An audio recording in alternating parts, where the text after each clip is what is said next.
Living a life of purpose is more important. You know, he gave me so much nuggets of information that I still lead with love, and that was his biggest message, and that's what I like to do, whether it's in professional, for-profit work, or if it's in not-for-profit charitable work. It's all about leading with love. And he always would tell us, you know, it's important to be a kid at heart.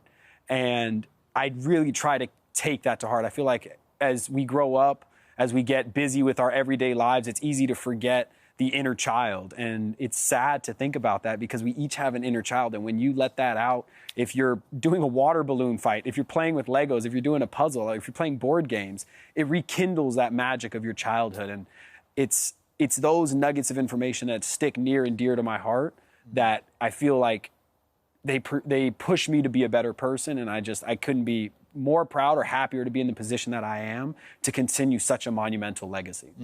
What's your memories of the fame that your father held for such a long time? It's very interesting for me because I was born into it. You know, I was born in '97 during the middle of the history tour, so I never knew what it was like to not be famous in that way. So anytime that we were traveling around, going to different hotels, there was always people surrounding him. And for me, that just kind of felt normal. Where I felt that I started to realize that this was something more than that, and I know I've talked about it before, is when I started watching videos of men fainting over my dad, and I was just like, that doesn't happen all the time. And even now, I'm still understanding the full weight of his legacy. As I grow up, as I learn more about his history, as I meet more people that worked with him, his impact is so much deeper than I think that I could ever fully comprehend. It's gratifying for me. Like, I have so much love for my father as a human being, as my father, but the work that he put into his profession and the dedication that he had to it is inspirational, and it pushes me to go forward and to be better.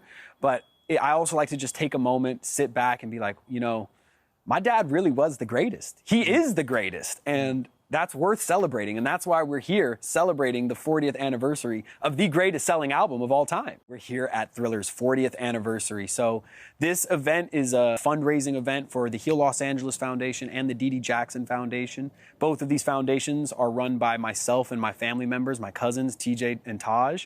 It plays into the whole legacy, in my opinion, because a big piece of my father's legacy is giving back. You know, he's in the Guinness Book of Records for being the most philanthropic or giving the most to charity.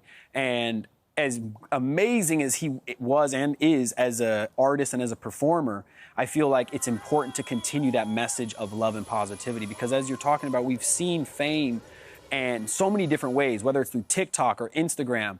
And fame is cool, but living a life of purpose, living a life of service is so much more important.